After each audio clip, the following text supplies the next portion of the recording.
Hello, it's good to see you.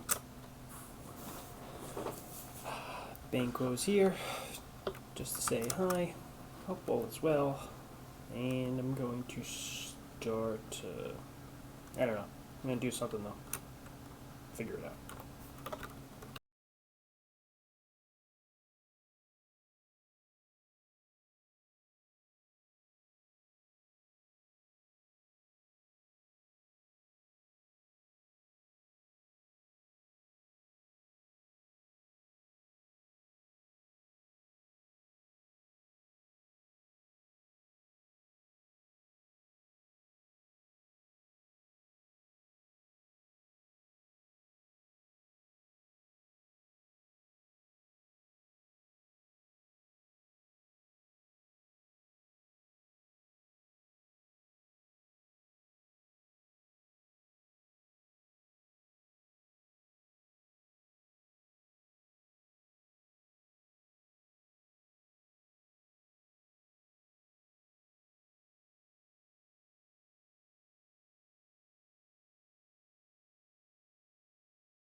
DLW asked, I'm relatively new here. Well, welcome, DL. Yes, welcome. He says, why does Steve not like Christian? I'm glad you asked. Wow, we're going to be here a while. No, it's okay. I got him covered on Wrestle Juice. There's an entire video where Steve talks for about 5 minutes about what the Christian Cage beef is. Well, give a preview. So you have time. Give a preview. Preview. Hey, friendos, welcome back to Wrestle Juice. Appreciate you being here. Be sure to hit that like and subscribe button. Oh, come on, love what you actually said in the show. What do I say? I don't know. It's kind of long. I don't know if it's like a preview. I'll put it this way. I'll give you a teaser. Well, at least your thesis. What's your thesis? I break kayfabe on it. Interesting. I think I do have some legitimate beefs, but I think mainly it was just because somebody said he's a Hall of Fame guy, and I was like, I just have higher criteria for my Hall of Fame. And you're like, no, he should totally be in the Hall of Fame. I'm like, I don't think half the people in the Hall of Fame should be in the Hall of Fame. My point is, by WWE's criteria, Christian is a Hall of Fame. No, because you tried to put him in the Going in Raw Hall of Fame. I said by WWE's criteria, he's a Hall of Fame. Right, but you tried to put him in our Hall of Fame. Because it's funny for us to argue about it. Talk about breaking kayfabe. Are you saying you lack the conviction of being a Christian Cage fan? I've never claimed to be a Christian Cage fan. Not once. I've never claimed that. But you defend him relentlessly. Because it's entertaining. Oh my goodness. Are you going to join me with the anti-Christian Cage crusade? Not at all. Why not? Join me. No. Join me, Lars. Because what's the fun in that? Oh, it'd be a lot of fun. Ultimate power. So you agree he does not deserve an emote here? No, I'm not saying that. I'm not saying I agree with that. Wow. I am neither pro nor con. Oh, did I bring all the paper? Christian Cage. Why in words? I made all that paper and I meant to keep some, and I broke it all. And you're not a peep? I said I've never claimed to be a Christian fan. I appreciate and respect his career. I think he's had a hell of a career. And the case can be made that he is Hall of Fame worthy. Can I just say right now that we had a bigger revelation on our show tonight than Rampage? This was a bigger storyline. I don't feel like this is a deal. I feel like I've been very clear from the very beginning that I've never been a huge Christian fan. Hey mods, can we get a poll up? This is a revelation, yay or nay. This is a massive revelation. Oh, I'm so excited. You're going to join me with my anti-Christian Cage No, I'm not going to. crusade. I'm not. The anti-peeps. Are we anti-peeps together? together? Because I respect his career. I respect his career. I respect his career too. He's got a hell of a career. I do respect his career. And if someone made the case that he is legitimately Hall of Fame worthy, not WWE Hall of Fame, Hall of Fame worthy, I would listen and I would give an audience and be fair about it. Wow, look at Zoe Conrana says this is basically Hogan joining the NWO. The anti-peep crew's here, man. Larson's finest. Yeah. No, don't try to rope me into your thing you got going here.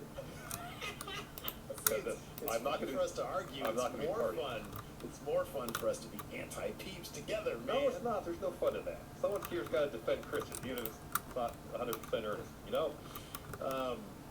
I will say this though. I will say this. There is a caveat to my anti-peepism, and it's I think Christian's a very good heel. Yeah. Back when he was a heel, I really liked his work. I just feel like when he's been a face, he is the master of the low-hanging fruit promo. And even in Impact, one of my points is even in Impact, what does he do when he's talking about Ace Austin? All he does is he calls him short. That's all he can bring. There's a million other routes you can go, but he calls him short. I've always just been like, Edge and Christian show is a legitimately hilarious show. I think Christian's actually a really terrific performer. I think he's a terrific professional wrestler. And as you say, partially for the entertainment's sake, I go hard on it. Mm-hmm. But I've always felt that he's been a second fiddle guy to Edge. I've never felt that he's really probably got his shadow. And his last run in WWE, when he was just like, one more match, and he had like 18 different one more matches. Yeah. It was kind of everything. So, but anyway, it's a funny conversation. Oh yeah, look at this poll. I got to vote in this one. Wow, 72%. Wow, 28% say it's not a massive revelation. Yeah, I don't see why it would be a massive revelation. Huge revelation. Look at that. Oh, I'm so excited. We're going to be anti-peeps together. No, we're not. We're not. Oh, man. Highlight some more messages, some more questions for us. I have a thread up here on the Patreon. Yes. By the way, on the Patreon this week, not only did we play some GTA, and it was a lot of fun, we also had an episode of The Numbers Don't Lie, Dave Bautista edition, which was a lot of fun. We did our Going In Raw math, which was a tried and true scientific formula to determine how good pro wrestler is. Yeah. Or not good. And then on Tuesday we had another bonus episode of our show, Power Rank, where we power ranked all the most shocking moments in professional wrestling. Thought it was a pretty solid list we came up with. Yeah, I thought so too. Mr. Breeze says, hey guys, it's been a while since I've caught a stream. I'm actually starting streaming my DJ set on Twitch and just hit affiliate this week. I hope to raid you guys one night. Thank you for all you do. Congratulations on hitting affiliate. That's very cool. That's really cool. Who is that? Mr. Breeze 29. Mr. Breeze 29. All right, hey, we're gonna follow him, and if he is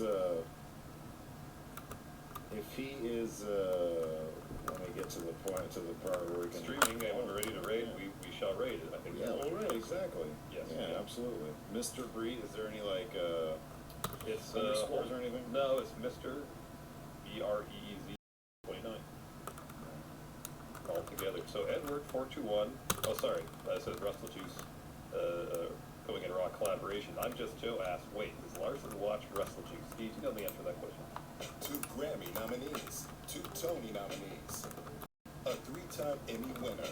Together on Broadway in the joyous new celebration about thriving in the 21st century. Thoughts of a Colored Man. Get your tickets today.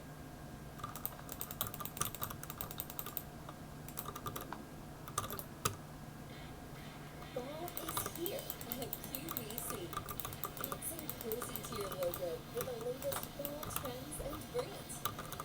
Get ready for the festivities and the joy this autumn will bring. Organize any space in your home with stylish storage solutions. Make your home warm and inviting with I would never expect you to watch a show. We've been friends for 25 years. You've heard enough of my shit. You have to hear enough of my shit for your day job. I would never put that on you. On occasion, I'll check it and see what you do. On occasion. Really? Yeah, on occasion I'll check it and see. Wow, that's really cool. I've watched a couple of the Stone Cold papers.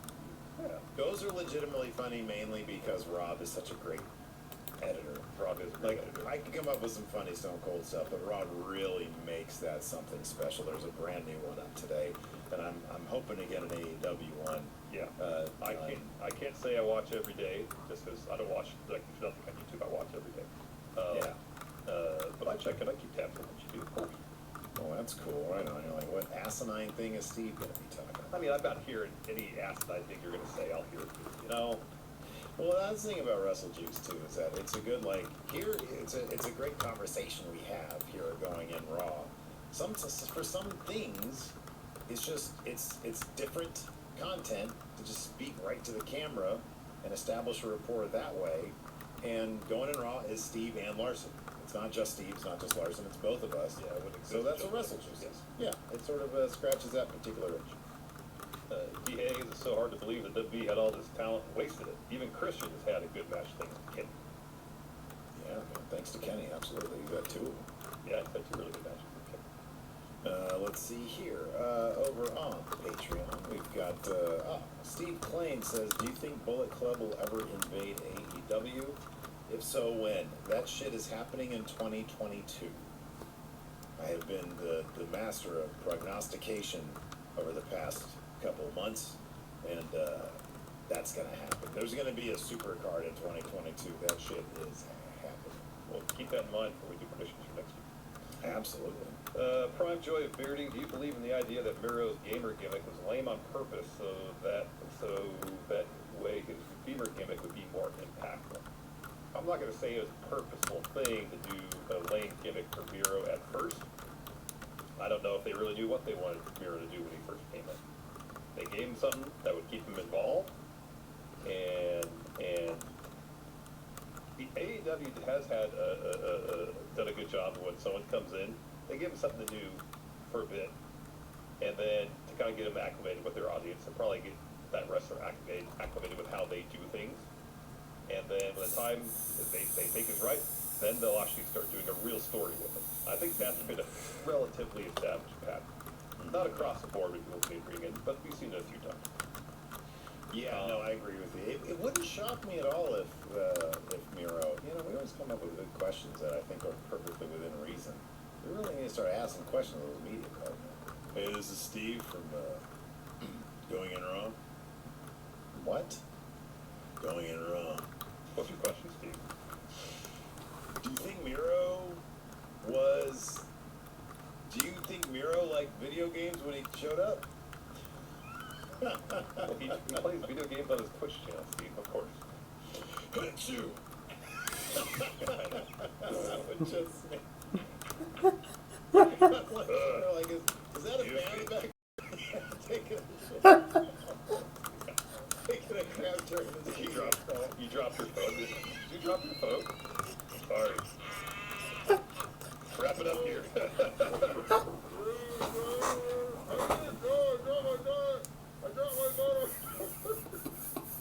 Yeah. Oh, clowns. I know. Shane's birthday tweet. I got to see Edge wrestle live tonight. In 2 weeks, I got to see CM Punk again. Two of my favorite wrestlers ever. With the plus of seeing Omega live for the first time. 2021 is insane wrestling wise. That it is. Well, good for you. David Matushek. No, that should be a lot of fun. That's awesome. I'm envious Shane for David. David Matushek, we think that diminishing returns could set in after too much CM Punk exposure. I don't think it's after too much Punk exposure. I think if they don't start telling stories that reveal layers behind this current iteration of CM Punk, that's when it'll get stale. If he comes out every week and is doing interesting stuff, it's not going to Hey, get stale. or If he comes out as greeter every week, it's going to get stale. what a great show we've got tonight for you, everybody. Adam Cole. Who loves Adam Cole? You guys love Adam Cole, right? Hey, baby, right? He's going to be in action tonight. Yeah. My name's Phil. Let's see. That pig zap over there. The Yellow Flash. Will Andrade have another manager? Oh, yeah, we talked about that. It's Tony. Ah. If anybody can convince the Lucha Bros to join Andrade's thing, it's going to be Ric Flair. Give that old man a microphone. Woo, wheeling I deal. mean, Crispy McGrizzles, question for Steve. What is the super early prediction for the main event of All Out 2022 given the current state of the country? Company. Steve, what is the All Out 2022 main event? You tweeted about it. Jericho Steen? That shit is it might so it might not main event. Probably won't be the main event. But that shit is happening all out 2022. That shit is happening. I'm trying to think. I'm gonna get it slightly off. It's gonna be like a Revolution, or it's gonna be at the one before. But Jericho Steen, they're gonna run that back from Melissa Jericho stuff because that was some of the most popular shit. And if they're smart, AEW would hire Jimmy Jacobs to help consult on it because he was the writer behind it.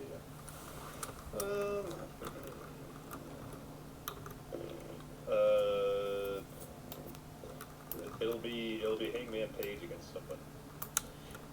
I would hope that maybe it would be Hangman Page versus CM Punk.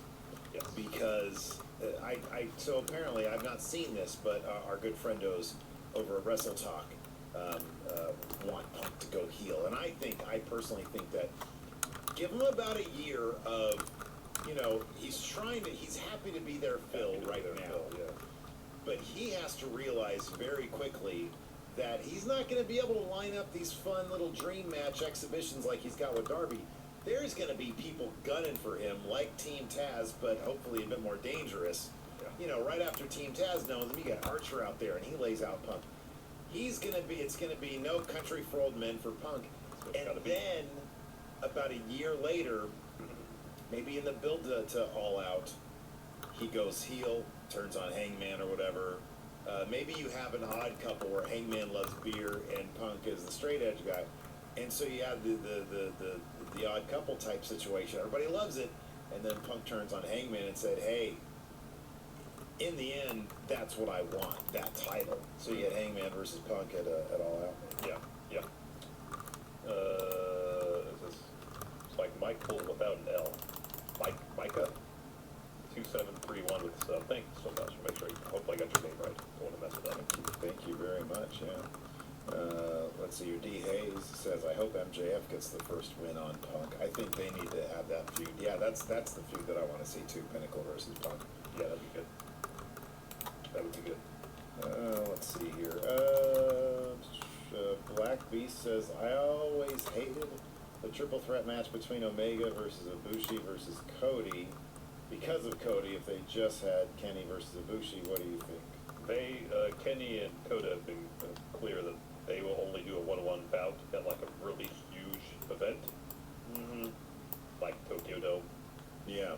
maybe Madison Square Garden. It's got to be a huge show. That's the only way they said they'll ever do another one-on-one match. Right.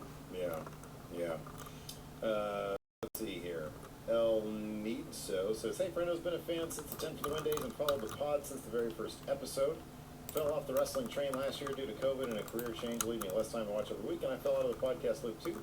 Just started watching again. My first stop for a crash course and all I'd missed in 18 months was you guys, and I'm super glad to see you guys still growing.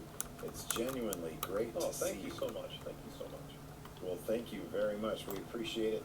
That's going to do it for us today for our Rampage review. Thanks, everybody, for tuning in. Our SmackDown recap is also going to be live on the channel, either before or after this. We're not exactly sure because we just sort of do it, and then whatever happens, happens.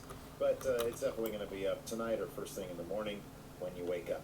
Thanks, everybody, for tuning in. We appreciate it. Twitch stats, stick around. We're going to do the SmackDown thing in a second. Until next time, we'll talk to you later. Goodbye.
That was like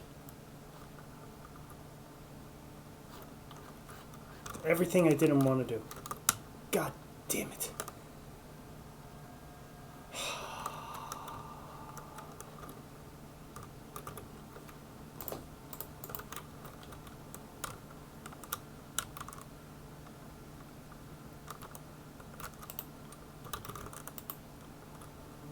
One day I'm gonna be down here a while.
bat.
2018 Jeep Compass for just $22,227.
this 2022 Toyota Camry for just $39,273. Want to make math fun for your child? Prodigy Game can help you take learning engagement to the next. Just testified with this whole fucking internet fiasco for a long time. Whoops.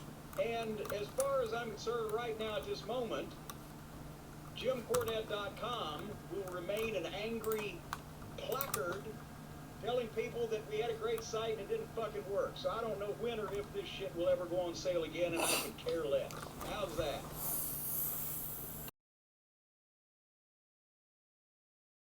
Sorry for the language of the podcast I'm listening to. Sorry.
SmackDown. You watch SmackDown? Well, not really.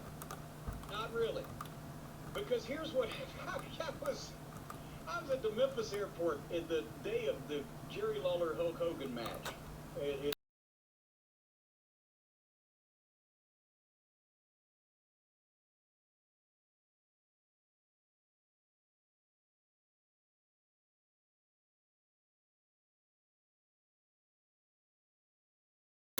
Lawler went went to the Delta counter, and no, it was Northwest, because there was a Northwest hub, Memphis, and just said, hey, can I get on a plane, take some pictures? Oh, it's Jerry Lawler. And they took us in the cockpit of a fucking 747 that was sitting, that wasn't leaving at that point, and I've got pictures of Lawler flying the fucking 747 in the cockpit, right? It was on the ground. But anyway, the guy recognized him. We were walking through, and he starts talking to him. He says, well, you know, my kids, they watch the wrestling. I don't watch that much, but, you know, I'm walking through the living room whenever they're watching it. I see some things, and then he proceeded to recount everything in chronological order that Lawler had done for the last 5 years. And Lawler said, you must walk through the fucking living room a lot. But anyway, I was walking through the TV room Friday night, at like 8:15 or whatever, and because I was DVRing SmackDown, I had more paper. It was on the screen. I haven't been watching TV in that room, but I see Heyman. And I see the interview that he does, and I said, okay, I have to, without fail, watch the rest of this show just to see anything else that Paul Heyman does, because that was fucking brilliant. I loved it. So I went back on Sunday when I didn't have to worry about fucking monitoring my website, and I zipped through to find things of interest in SmackDown, because after all, now there's competition on Friday nights, even if they're not head-to-head. It's Friday night wrestling program, so let's see what's what's going on both sides of the street, right? We got one side we got chicken, the other side we got hamburgers. Let's see which one is tastiest. So, and by the way, also I'm grumpy because now I'm at 7-ounce cans on the Sprite, folks. The Sprite Zero shortage continues. Anyway, on SmackDown on September 3rd, the Usos took on the Street Profits in a tag team match in the opening match, and they started having a fight on the floor, and a referee called for the DQ. And people even in the building were like, what the fuck is that all about? But Roman Reigns is not happy, and he's going to tell Paul to, bring me the Usos, right? So this is when Paulie walks out, and he's talking into his cell phone, and boy, I wish he'd have hit me with the phone he's got now instead of the fucking phone he had in 1989. God damn. Anyway, he's surprised by the girl interviewer, and I can't remember her name, and she never gets a Chiron to ID her lower third or anything, but she scares him, comes up behind him, and he gives one of the most brilliant performances. As soon as he starts talking to her, his phone starts ringing Brock Lesnar's theme music. And he looks at it like he suddenly realized he's got a giant turd in his hand, and she's there, and he hits the button where he's not going to answer it, and he's trying to play it off, and then it brings back immediately, right? And he answers it, and has a one-sided conversation that would make Bob Newhart eat his fucking heart out. You heard what Brock Lesnar was saying and the way he was saying it based on the responses or humana-humanas or facial expressions or just the way that Paul did this. I can't do it justice. But it was brilliant. And it didn't look phony. It didn't sound funny. It looked like an uncomfortable hype man Slimy on his telephone talking to a disgruntled client who he knows is going to cause trouble for his current client. Anyway, that was brilliant. And then he turns around to walk off and runs into Big E in a janitor's outfit, laughing maniacally for some reason and holding his Money in the Bank briefcase, and that ruined the whole mood. But until then, Paul Heyman is genius. That was amazing. Becky Lynch did a promo live in the ring. She's over, but I don't really care. Bianca Belair, who she just fucked around at SummerSlam, right? Or SummerSham, or whatever it was.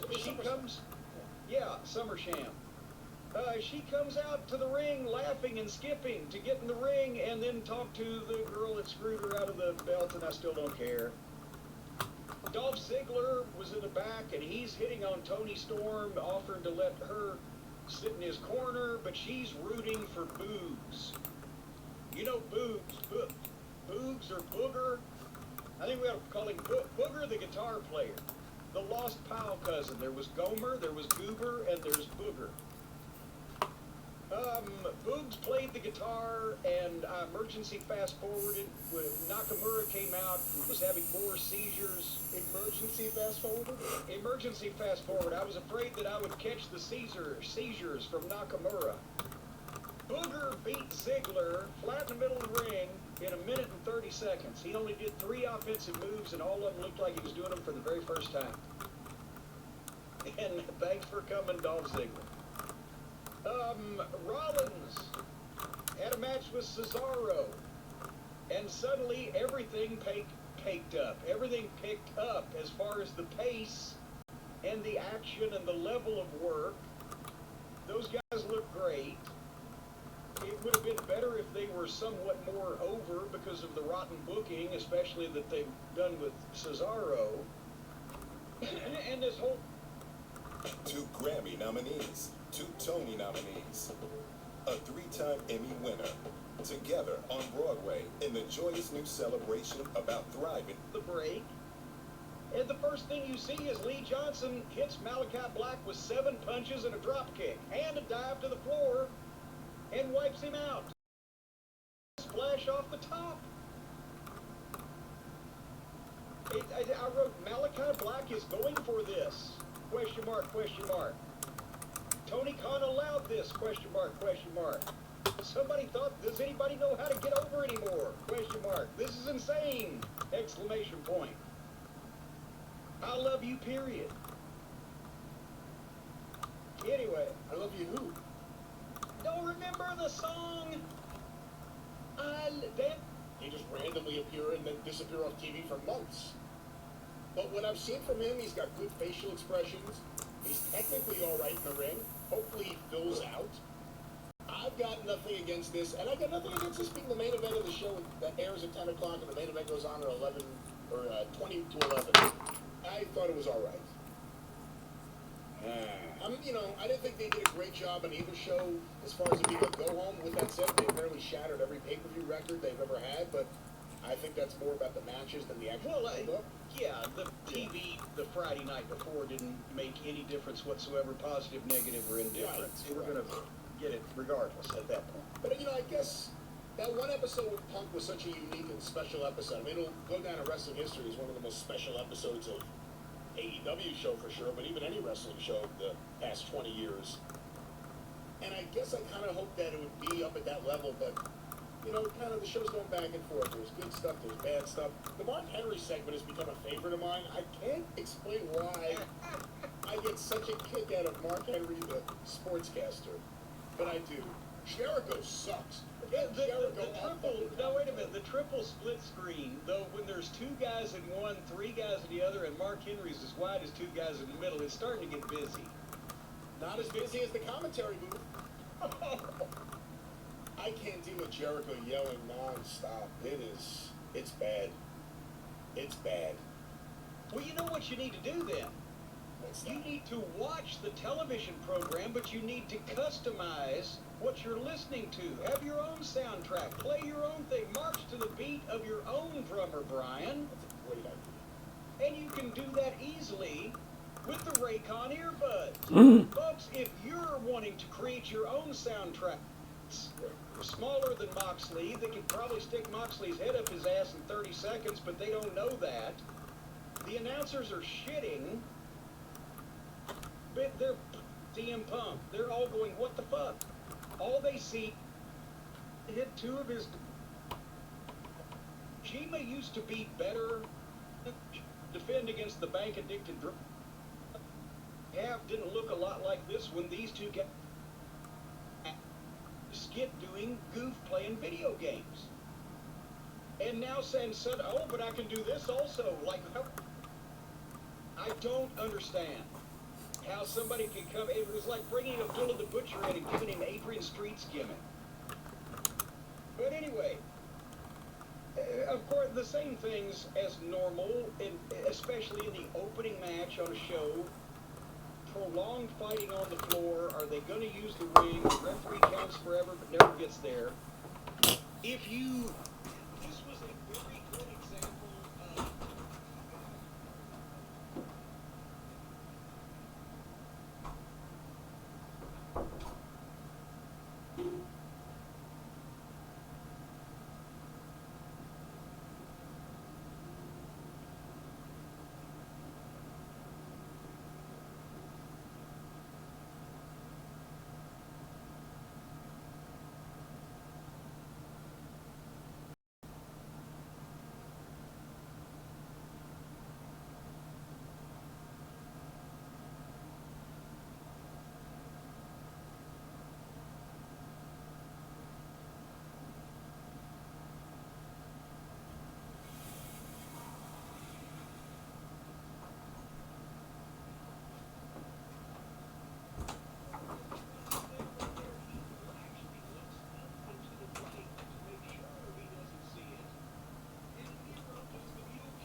Believed Eddie Kingston could win at a couple different points, which was good.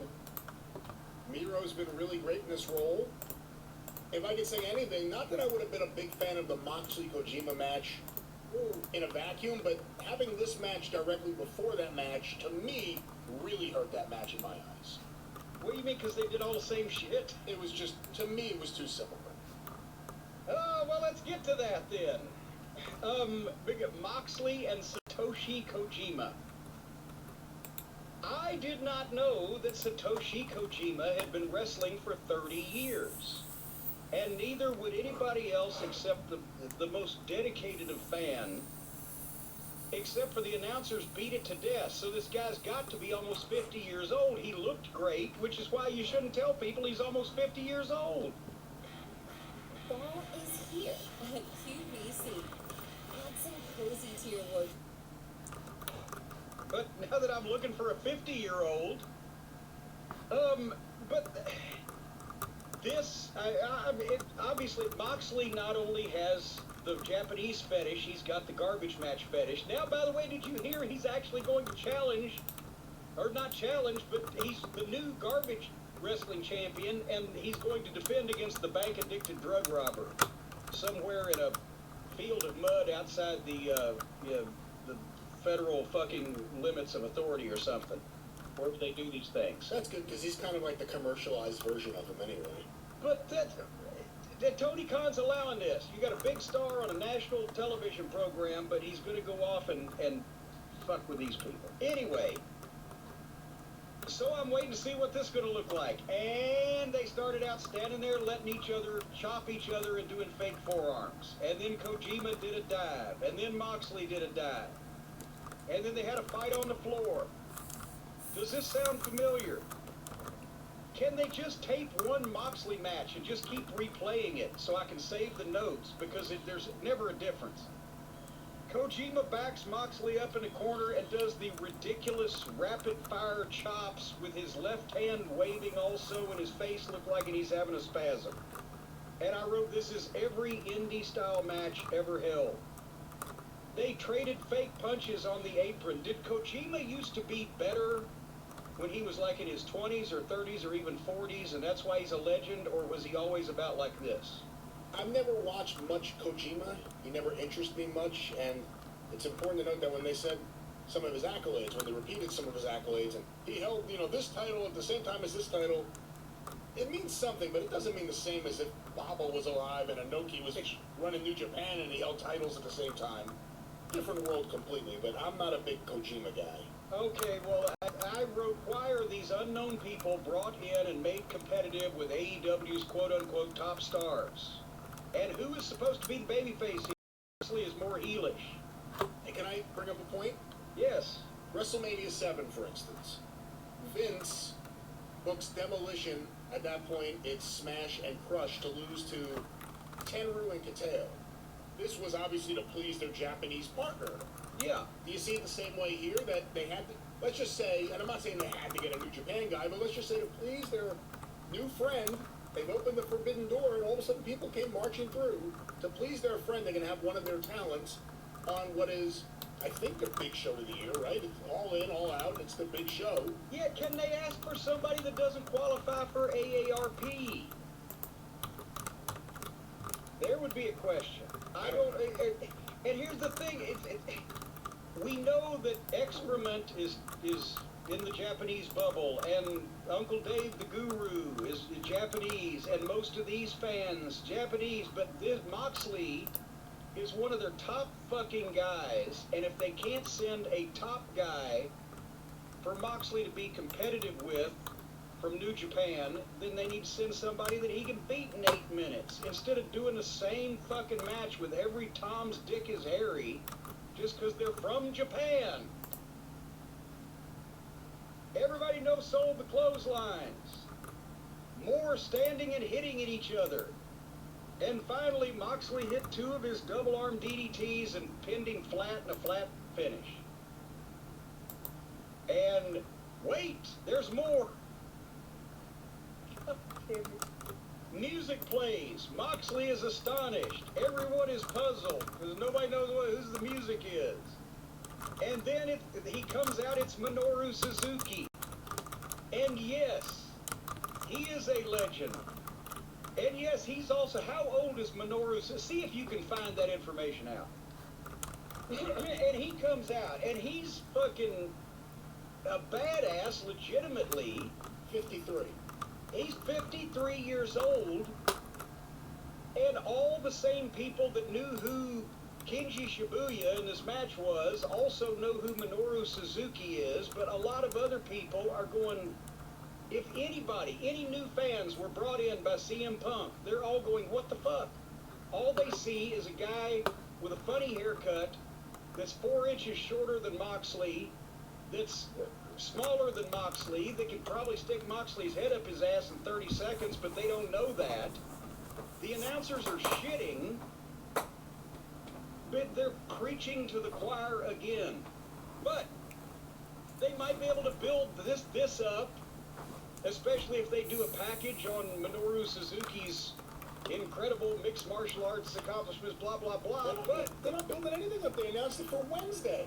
But that's what I'm saying. But they could have made something out of this, but they announced the match for Wednesday, as in 4 days from then, and then they stood there, and Moxley and Suzuki took turns hitting each other with fake forearms and clotheslines that they weren't selling, and laughing at each other in between. And everybody's smiling, and then suddenly Suzuki gives Moxley a pile driver and leaves him laying, and the people are cheering one of the top baby faces in the company being laid out. Why? Why any of this? Were they supposed to cheer one of the top baby faces in the company being laid out by somebody that's never been there before, and just because they're going to have a match on Wednesday?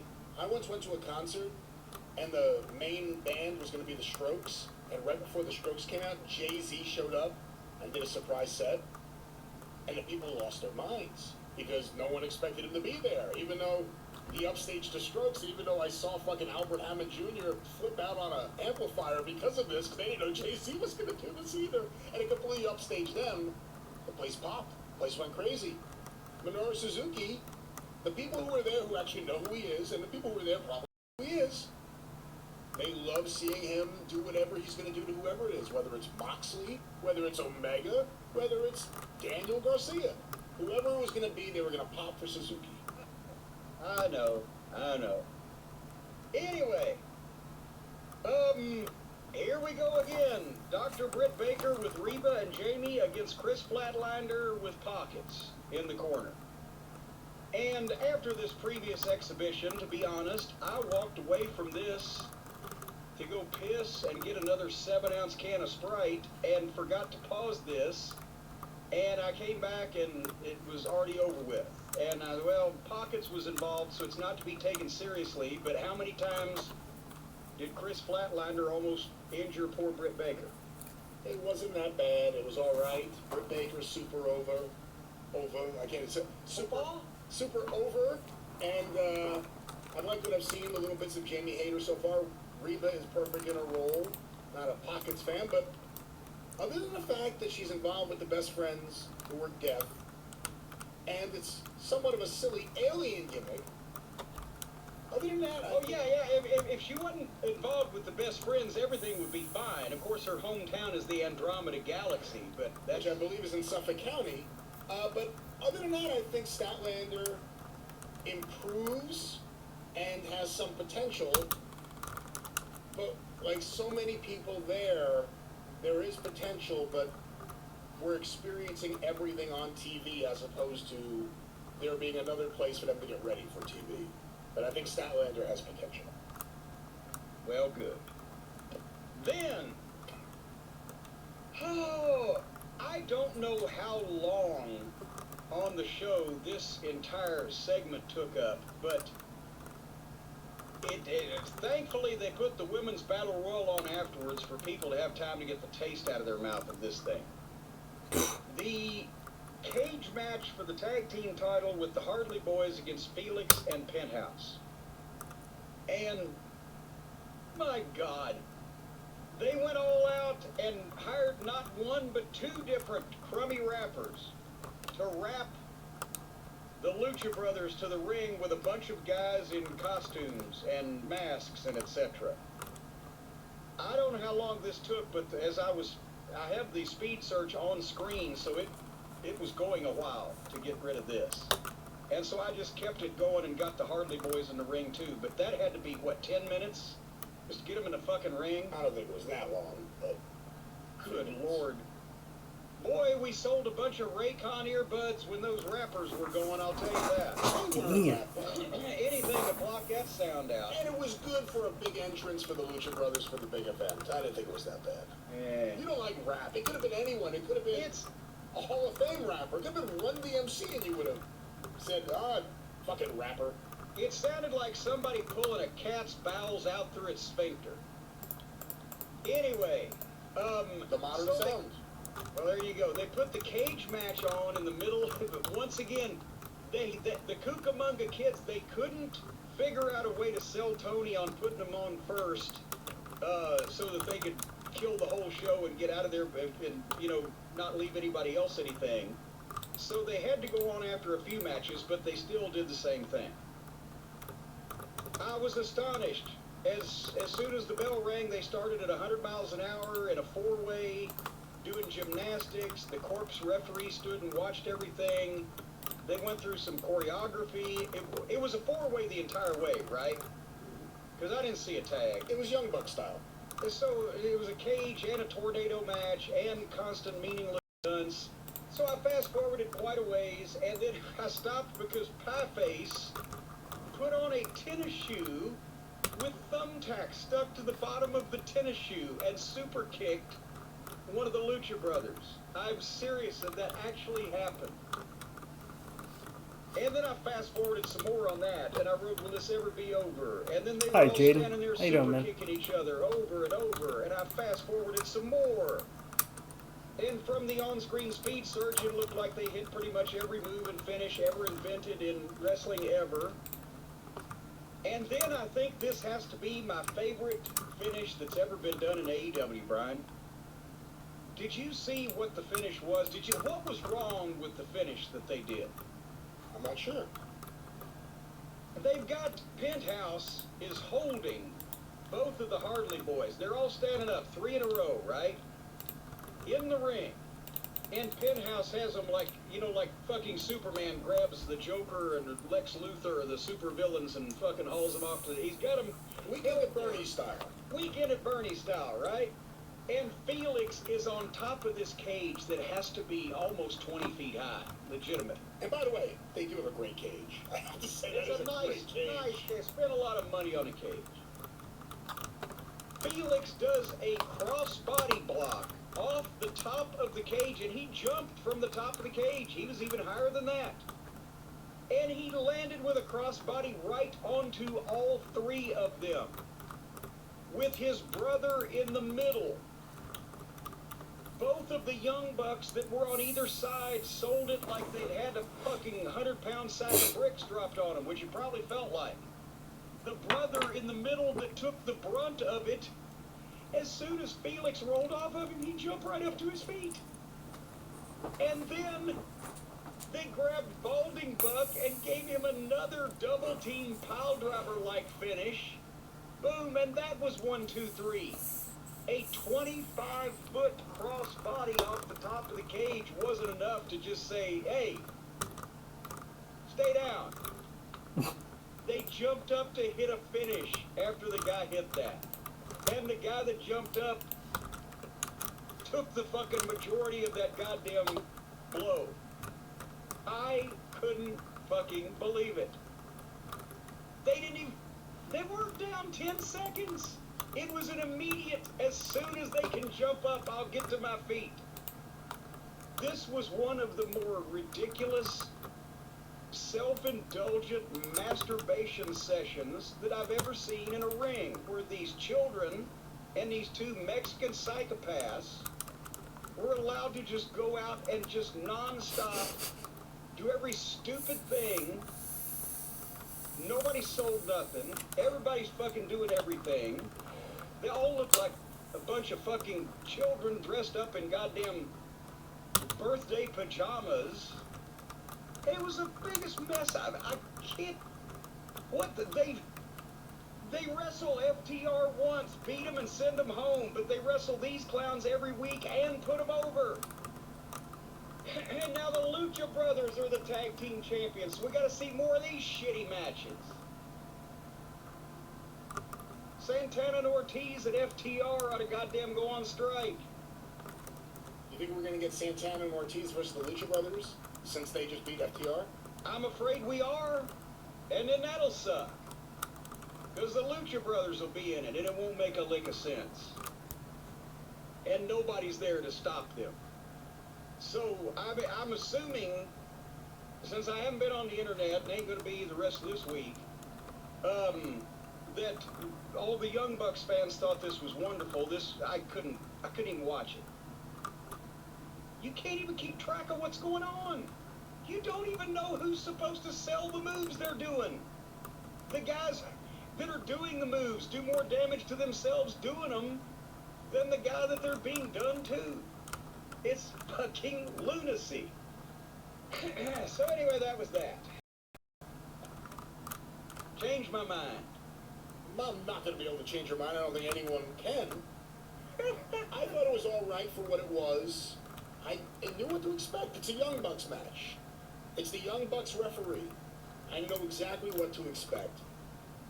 I thought that, and again, it's my sensibilities versus the AEW fans, but, the same way I hate the fucking spot, and it happened a bunch on this show, especially with Moxley, where you just stand there and you trade blows, and it's slow, and it's just stupid. I hate matches that all of a sudden just break down in the middle of the match into just stupidity. Like the thing with the shoe. Like, the idea of having some violent weapon and using it, it's fine, but just a match slowed down, they hammed it up for the camera. I wasn't crazy about that.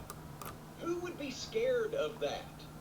That this Who would be scared of Matt small Jackson? child is going to kick me with a shoe with thumbtacks on. There's not a human being on this planet that would be scared of Matt Jackson in any way if he was armed with 2 machetes and a fucking 4-head rifle.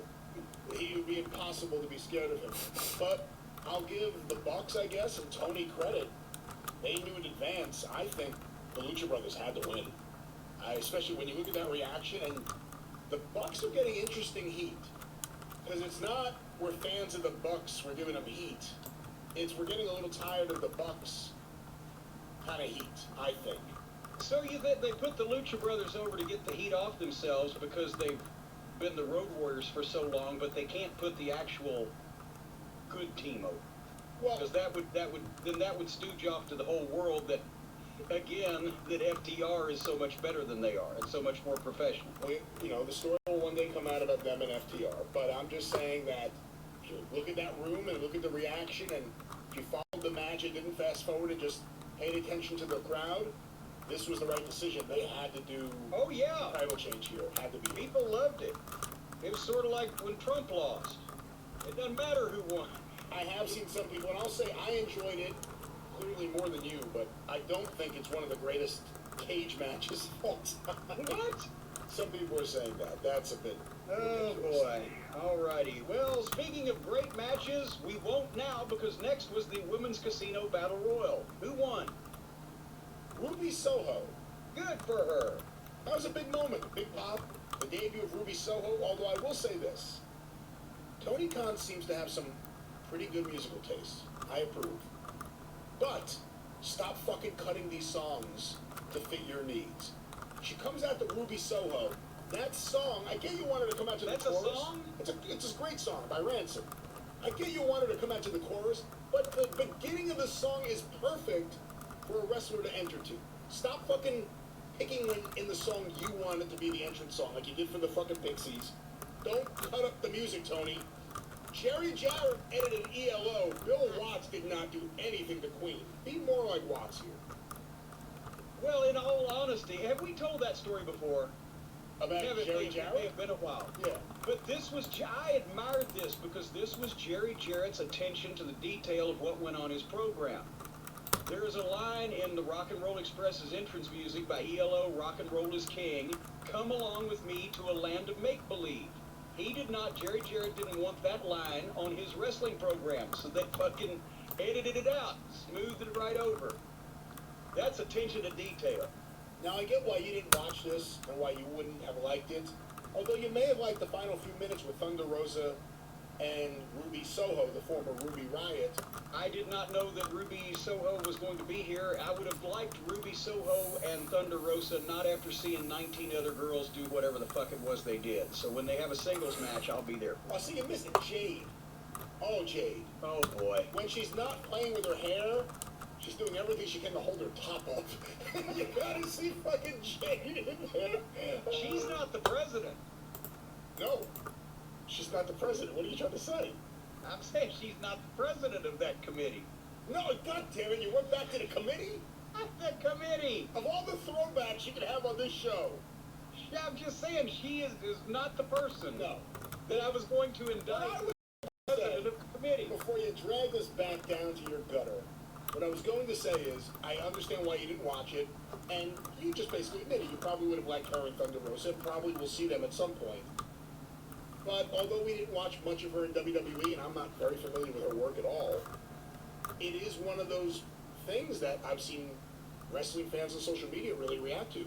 It's not just Punk and Daniel Bryan and Adam Cole. The fact that she's there, right off their TV, and she was popular, fans like her. That's another one. It may not mean something to me and you, but to the average fan, it's another sign of look at who they got. Well, and also they want to support these people because the fans, the people that have left the WWE or been released or gotten out, escaped, whatever, because that makes them more babyface to these people because they're like, yeah, they got away from those guys because they hate Vince so bad, the fans. So, yeah, I mean, it's probably the best thing that a lot of guys could do, or girls, is right now is leave and go to AEW as far as making themselves more popular, because then the people are going to cheer you no matter what because you escaped from Devil's Island. Speaking of escaping from Devil's Island, do you think this is finally over now so poor MJF can feel safe again? Chris Jericho played the part of Jason Voorhees in the close of the first Friday the 13th movie. All the murder and the mayhem is over with, and the survivor is in the boat, and suddenly Jason comes out of the boat, boom, takes the survivor down, or comes out of the water, takes the survivor down. Jericho came out of the water and took MJF out of the boat. We thought he was safe, and ended up taking him to his watery grave.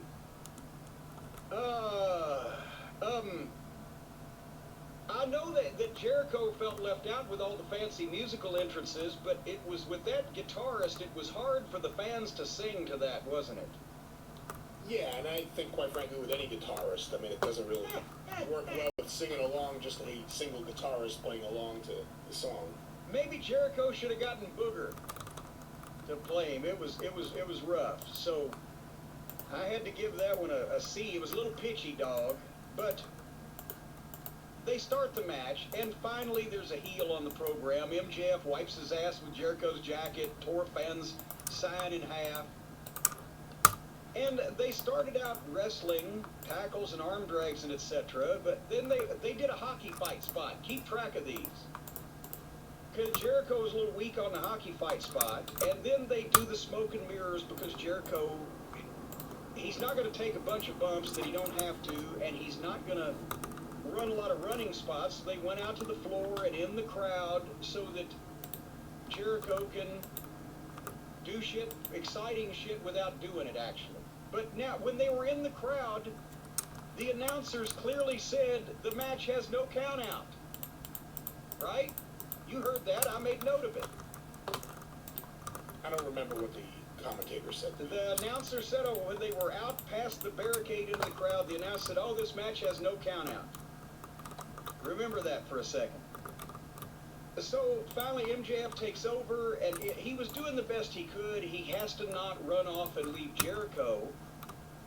So it was slow paced. It looked even slower because of all the chaos, which is another reason not to have the chaos matches, because then when you actually have a wrestling match, they seem slow, even though they register with people.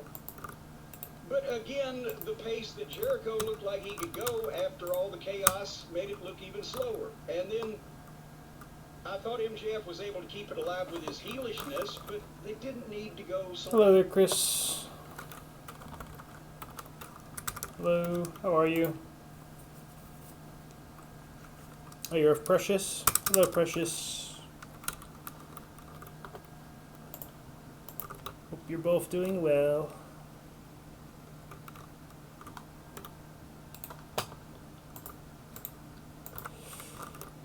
What are you guys up to? Anything?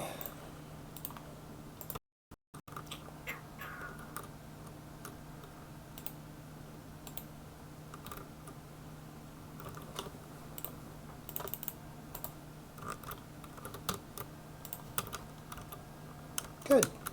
Very good. You're building a house. Very cute. Good stuff. Yeah, my house is constantly a work in progress that never has a roof. So I never know how I want to finish my houses. It's awful. I'm bad at finishing projects.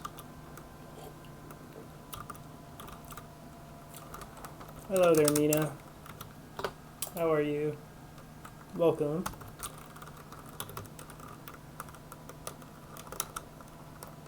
One thing I need to do is I want to make my AFK farm a little better. So I gotta spend time here. I want to make it look pretty.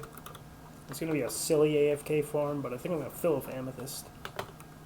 Just because I have nothing else to do with the amethyst blocks. So let's turn it on.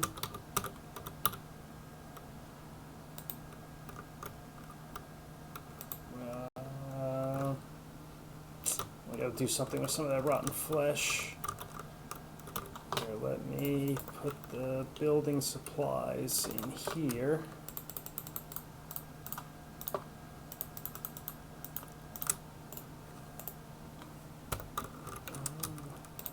Don't need to be wearing this right now. Throw that off. Don't need that on me. Don't need the map on me. Okay. Let's go pick up some rotten flesh. Move that stuff out of the way. Yep, I got a little project I'm about to start working on.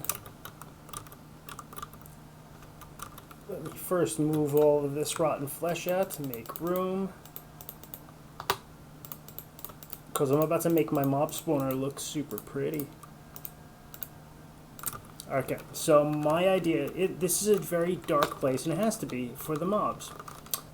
I'm going to brighten it up while keeping it dark by putting all the solid blocks as amethyst, and then I'm going to put the tinted glass to close it off so that I can view it. But I want the back part to be sparkly, and I want the floor to jingle jangle when they walk across it. While they walk across their death, I want to see if it jingle jangles. So, let me get the rest of that rotten flesh out so that I don't have to worry about mob drops. And perfect. And then I leave those here because mobs can also drop. They have a chance to pick up those items, and those can stay. Throw the rotten flesh. Jingle jangle. Not jingle jungle, jingle jangle. Watch. For example, let's say, alright, they moved away. I might not get great rates because of the light now, but the light is only temporary, and that's for me. Let's say I replace this block right here, pop, with a jingle jangle block. And you, with jingle jangle. And you. Mobs are going to spawn any second. Let me get away. Okay.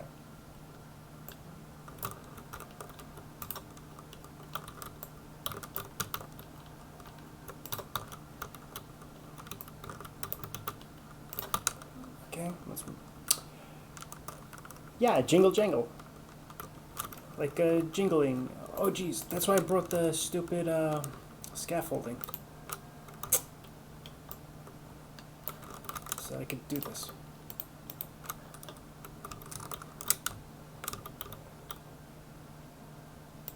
There we go.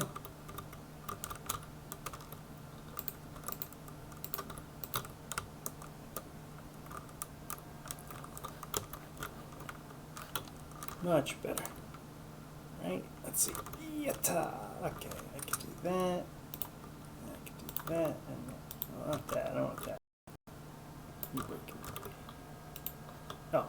Oh, good golly. Whatever. Okay. So let's see if I could just start with this back wall corner here. Right. Perfect.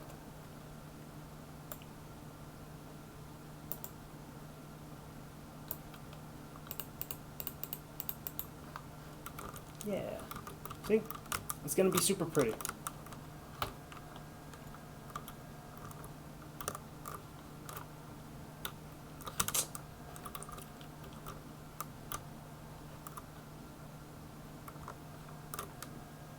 Okay.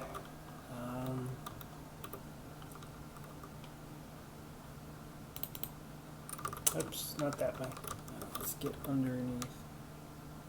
There we go. That's what I wanted to do. And yeah, might as well get a little higher if I can. Let's replace as much of the ceiling. 7,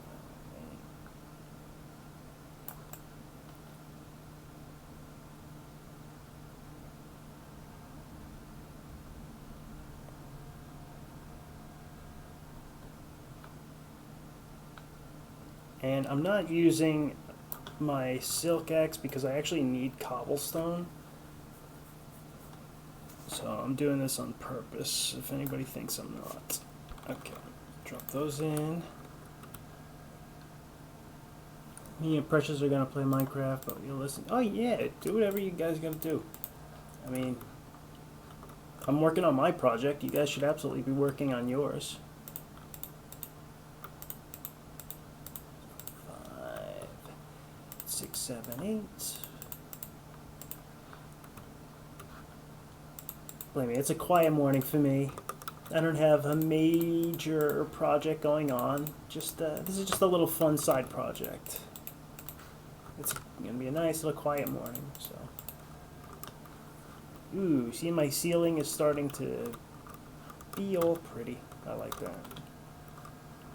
Ooh, that's a lot of experience I just picked up. Nice.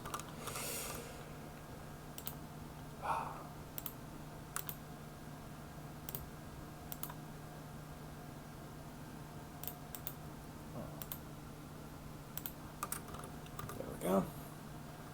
Let's get the rest of the ceiling now. 1, 2, 3, 4. Alright, that's as far as the ceiling is going to come. Okay.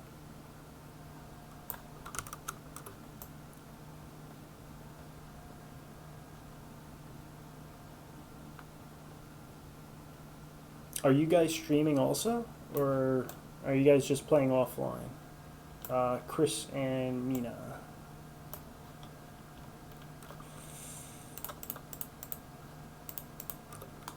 Oh, I need more amethyst.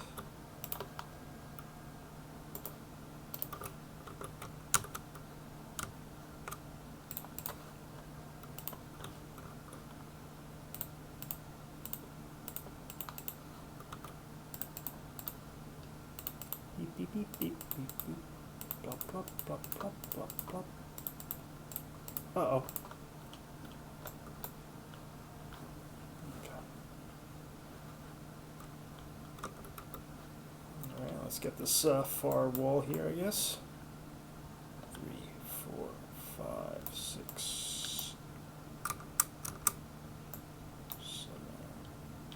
Whoa, place that one.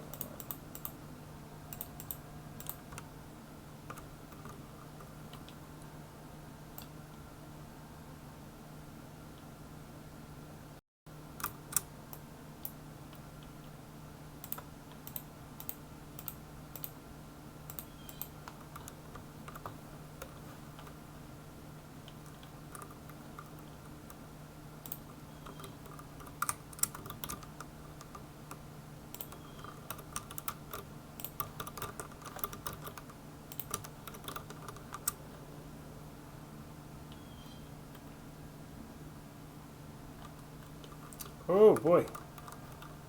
Zombie almost spawned right on top of me.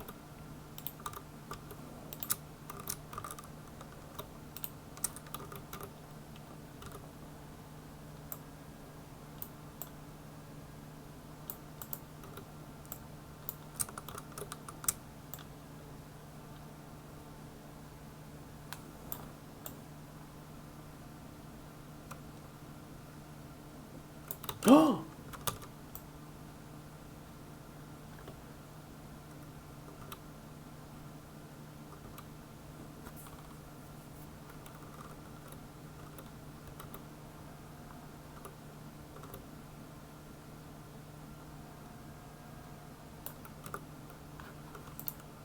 Oh, I broke the sword. I gotta go back and get a new one.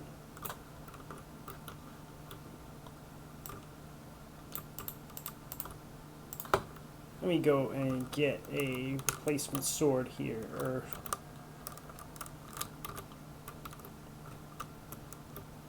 Let me turn the mob grinder off for a second. And I'll be right back.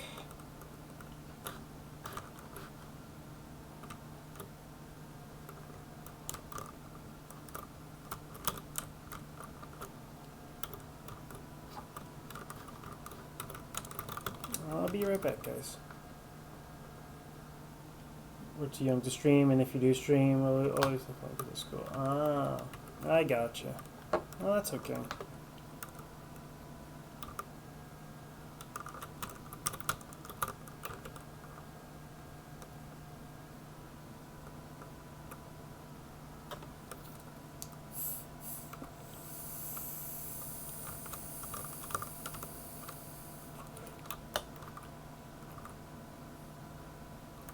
Well, there's plenty of time for streaming.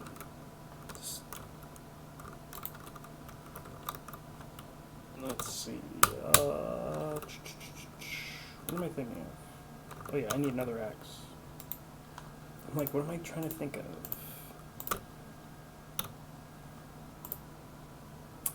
Okay, let's go back to the mob grinder and make it look all pretty. Oh, you know what I might need? I'll make it. What might also work there is maybe some glowstone. A little glowstone might make that build look nice. The glowstone with the amethyst. I just don't think that they're supposed to be bright. I don't know. I wonder what happens if I put tinted glass all around glowstone. We're gonna find out. We're gonna do some experimentation. Yeah, bro.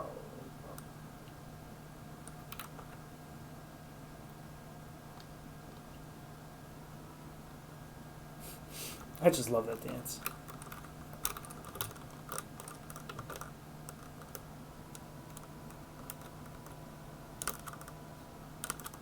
Okie doke. And zombie spawner. Let's go.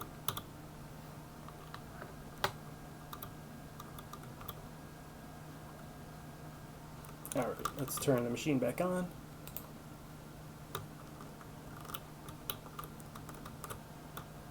And back to work.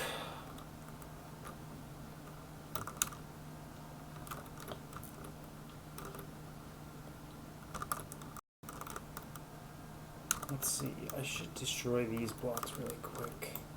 I have a chance. 1, 2, 3, 4, 5, 6, 7, 8, and replace.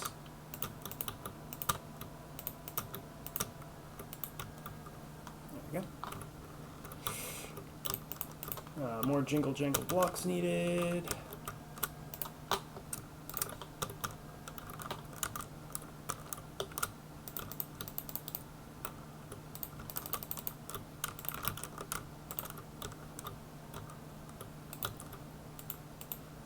I love my little jingly blocks. Jingle, jingle, jingle.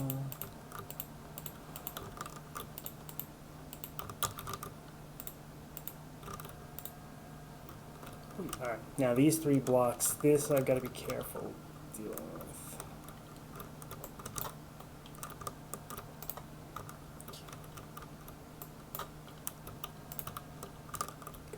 break this the wrong way, it breaks the whole farm.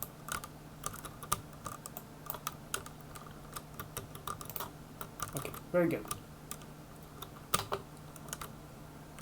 Ooh, bad zombie.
It's a lot more amethyst than I thought. It really is.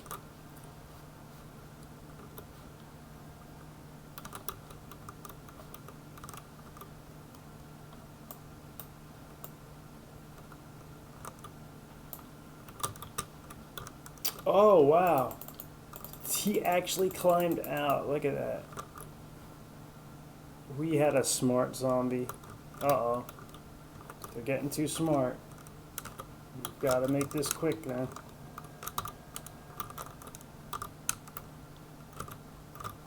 Oh god, that's like the worst. Pfft, nope. And then we'll let it flush away.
Doke. Alright, so that's that.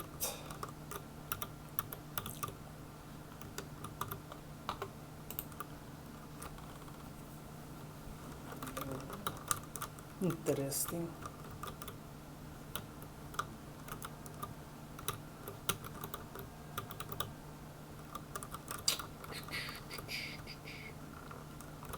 Okay, time to get this wall now.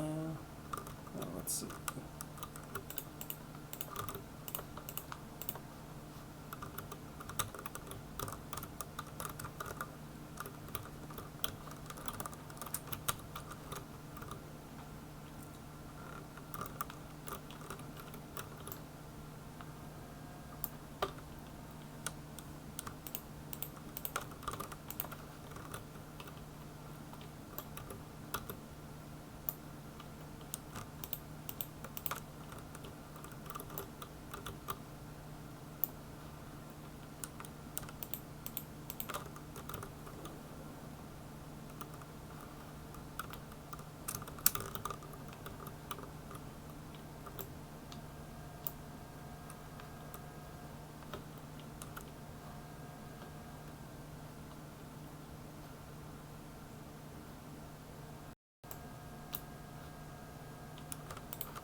Ooh, that almost killed me. A little more dangerous than I thought. Oh, I gotta turn the machine off. That's right, I gotta kill these guys now.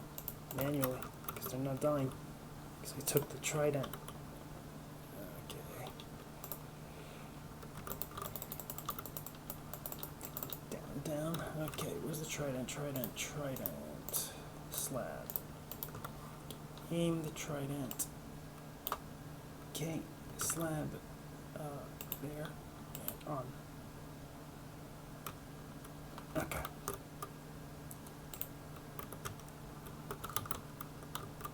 Whew, that was scary.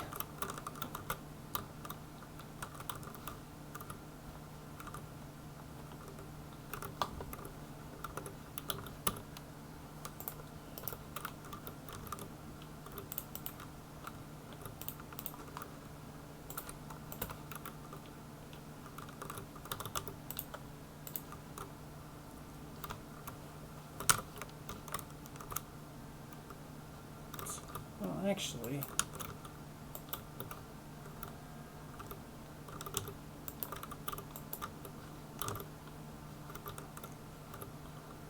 shouldn't this then be where?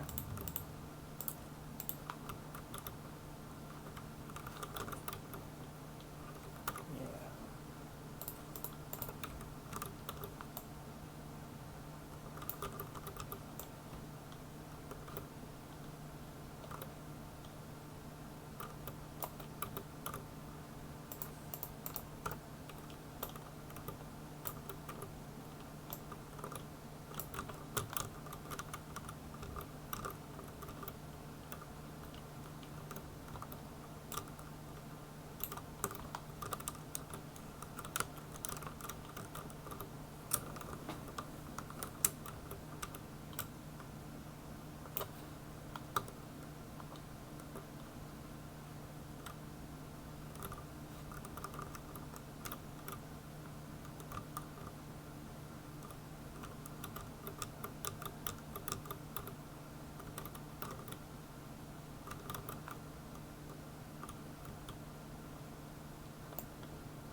Okie dokie.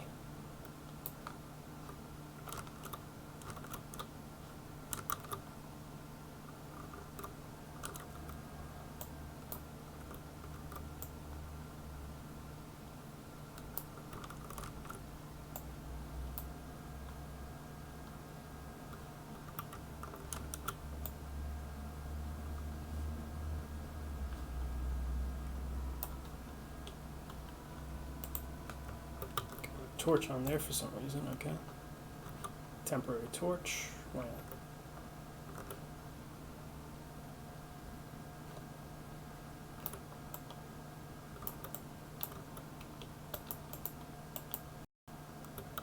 Oh, that's the corner.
This did take a ton of amethyst blocks, not for nothing.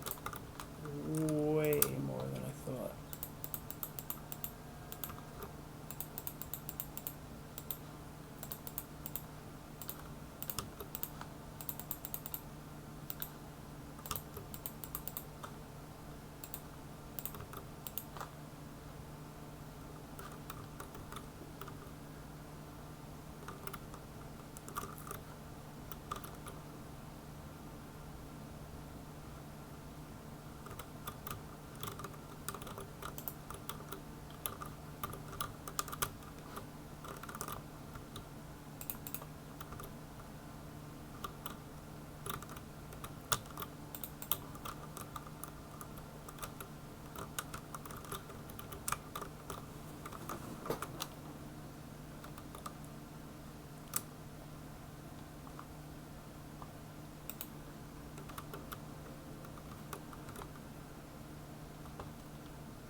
Jake the Demon Slayer with the follow. Thanks, bud.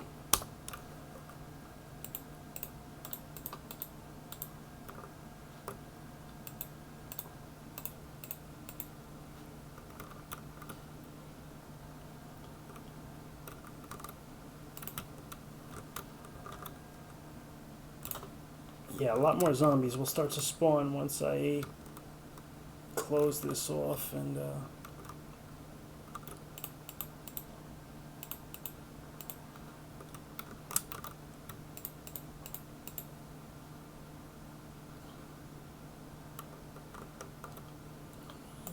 this whole thing too here should be amethyst.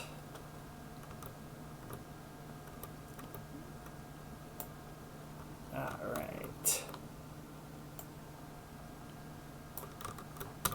Let's get the rest of the amethyst here. This took like 6 stacks of amethyst, 7 stacks of amethyst. It's crazy.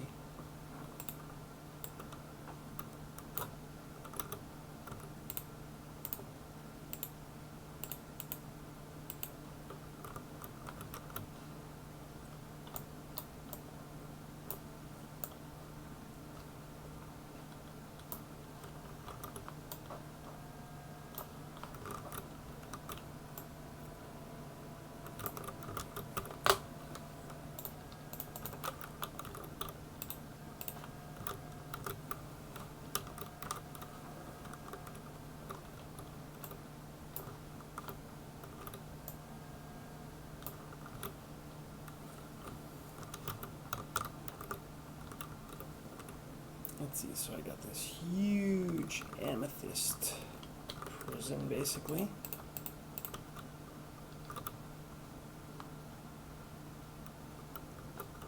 I gotta fix this one block here. I gotta do it right now, so let's do it. This is gonna be a pain in the butt.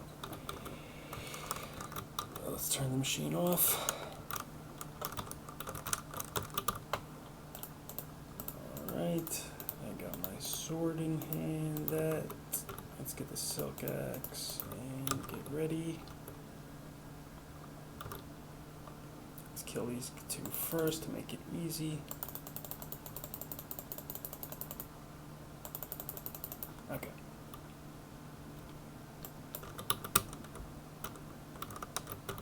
Where are the signs? The signs. Okay. Signs. Amethyst. Okay.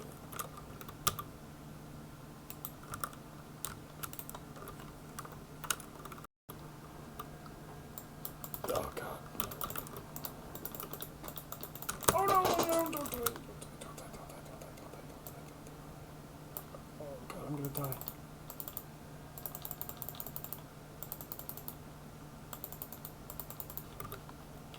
Oh god, don't die. Blank sign 1, check. Blank sign 2, check. Let's kill these guys. Come on. Die, die, die, die, die, die, die. Pop that amethyst. No, no, no, no, no, no. Get carried up by that. Get. Move. Move. Move. Move. Okay. No, not there. No! Get off me, get off. That's broken. Okay, time to get out. There's no way out except here.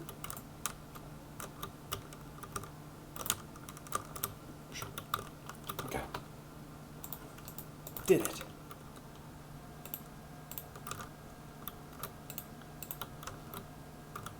Now we fix this.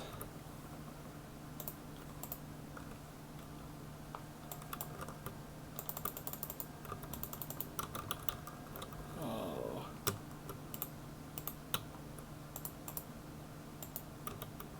Okay. Trident, aim it in, on, protection. Awesome.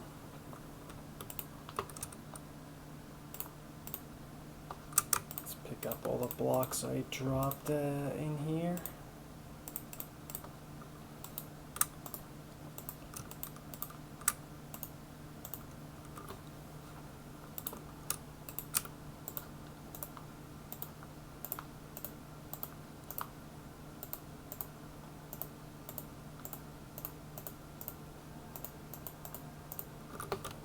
Okay. Alright, so that's back to crushing people. Which means now I can fill the rest of this in now and have it a completely dark.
A little viewing platform right here.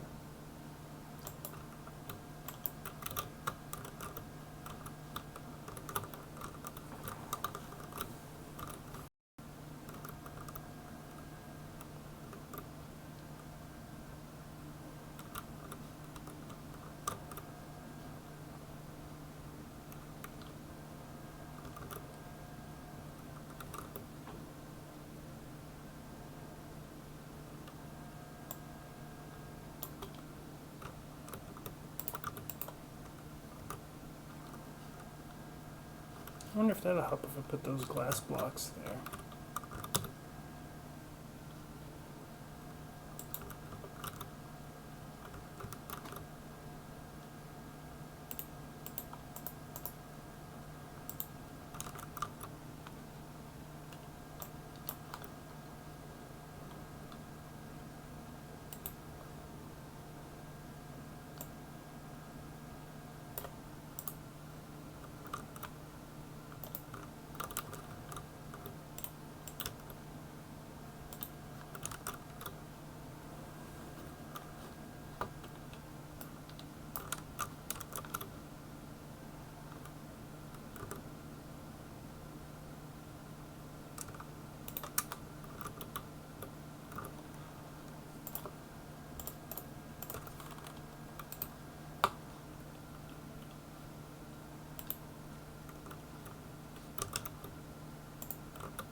Okie doke. I think the mob farm is set.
Let's crush those all real quick.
Yeah, because I muted myself and I'm in the home. So all you should really hear right now is a cat meowing and me opening boxes. If you don't even hear that, I don't know.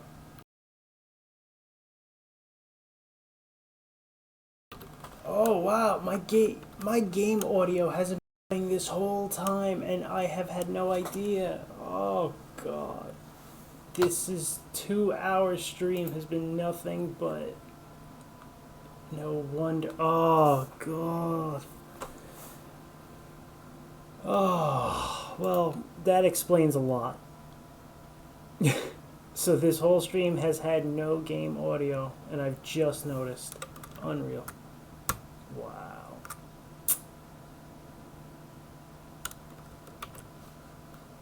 Okay. I think that means it's time for me to put the stuff away and take a break. Oh wow! I can't believe I've been streaming for almost 2.5 hours without realizing that I have game audio. Oh wow! That's awful. That's pretty bad. Okay, these glowstone, they'll go away for now. But I do have to go anyway. This is just me going 15 minutes earlier than I expected. I'll have game sounds when I come back. Yay! And everything will be better. So I'll be streaming again probably around noon Eastern. So for those of you who did tune into this and are catching this part, my apologies for the silent stream. I had no idea. Thank you for sticking around for the silent stream. Oh, I am going to end stream. Yeah, I am. But the stream's going to end. I have to do my breakfast thing. You know, this was like my pre-breakfast stream. Now I got to cook breakfast, help people out, and then I'll be back later. So, yeah, I am actually logging off, but I'll be back, okay? So you guys enjoy building your house. Yeah, the past 2.5 hours for me absolutely flew by. But I will be back before you know it. So I will see you next time. Later, everybody.